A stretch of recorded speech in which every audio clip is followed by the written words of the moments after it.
set of rules and regulation that can be in written or unwritten form to help to govern a country. Constitution असल में होता क्या है कि एक सेट, एक बुक जिसके अंदर प्रॉपर रूल रेगुलेशन हो, रिटन और अनरिटन फॉर्म में, जो हमें बेसिस दे, क्राइटेरिया दे कि हमें कंट्री को गवर्न कैसे करते हैं। तो मेन पॉइंट्स क्या है कॉन्स्टिट्यूशन के, क्या क्या चीज़ें कॉन्स्टिट्यूशन के अंदर हमें पता चलती है।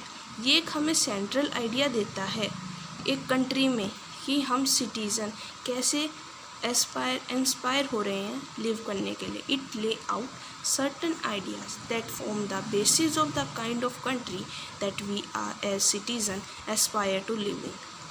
To define the nature of a country political system, constitution हमें बताता है कि पॉलिटिकल सिस्टम, जो पॉलिटिकल सिस्टम है किसी भी एक कंट्री का, उसका नेचर क्या है। वो डेमोक्रेटिक है, अनडेमोक्रेटिक है, मोनार्की के अंदर आता है, एरिस्टोक्रेसी है, कैसा है।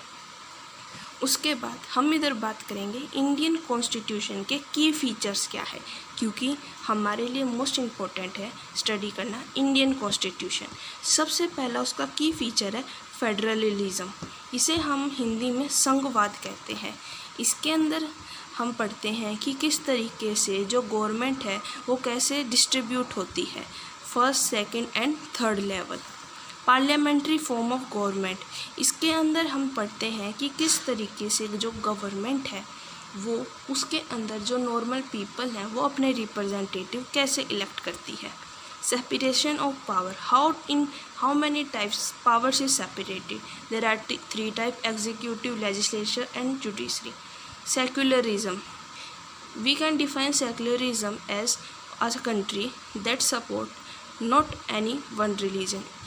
हम सभी जानते हैं कि इंडिया एक धर्मनिरपेक्ष राज्य है जहाँ पर एक धर्म को मान्यता नहीं मिली हुई, सभी धर्म एक समान है।